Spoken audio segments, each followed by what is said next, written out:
Another wake-up call to the teachers' unions who went all in on pandemic school closures. Two-thirds of parents believe that returning to school gives their kids an opportunity to regain normalcy by engaging in social activities. Those are fun. 61% believe that the pandemic has put their child behind both socially and developmentally. It's a long word. But the Biden White House couldn't care less. They're too busy hobnobbing with teachers union boss Randi Weingarten, who posted this photo, of course, of herself at Biden's inflation party.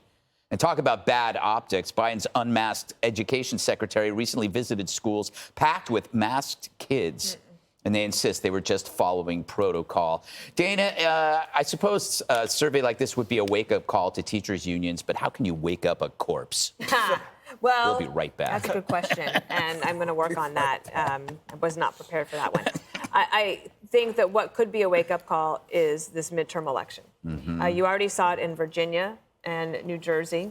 Then you are going to have several women who are running on the Republican side of things, not just for Congress, but also for school board, state legislatures, and a lot of them, they call them mamas on a mission because they realize what has happened to their children. And we as a society we owe these children a way to get back to grade level, because the rest of their lives, they will be harmed by this if we don't actually do something. Yeah, you know what? I have a great idea, Jesse. Would you like to hear it? Please. I think, why don't the parents start a union?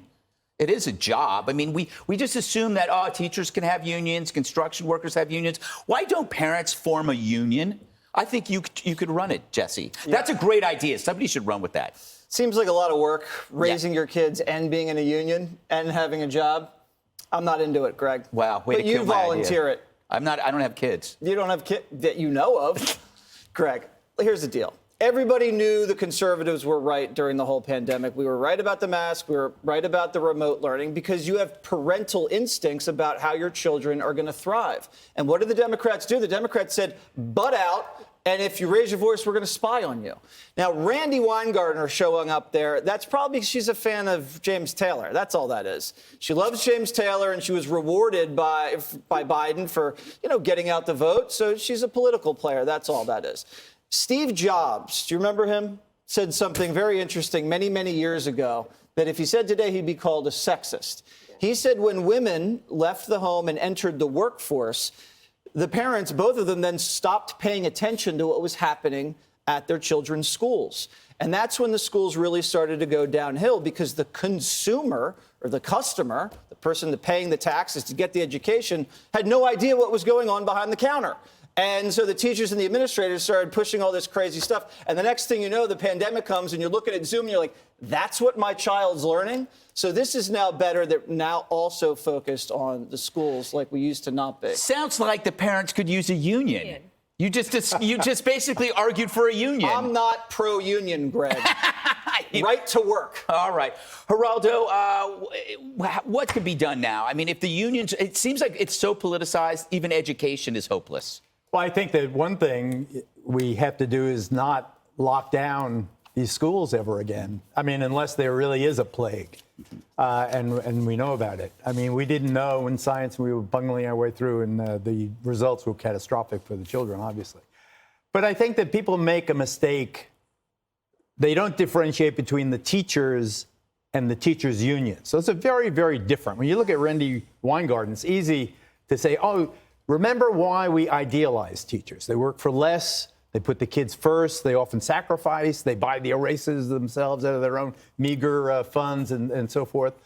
The teachers' union, though, can be ruthless. I mean, no one can suggest for a minute that the stay out in Chicago, for instance, was motivated by science. I mean, they wanted to put in a new ventilating system. And they put in a new ventilating system, and then they had to do other, until it became ridiculous. So don't confuse the two. A teachers' union is just like the Teams. It's just like every other union. They're there to get the trains now, the strike just averted today. They're out, and they $24 raises per hour. I like the unions. I love unions. Unions are great for workers. Unions raise the level of the standard of living. But remember what it is. Randi Weingarten is not that Mrs. Flores who brings you the cookies She's a labor boss. Yeah, I mean, he's got a point, Judge, that the teachers union, it's called a teachers union for a reason. It's about the teachers. It's not about the kids.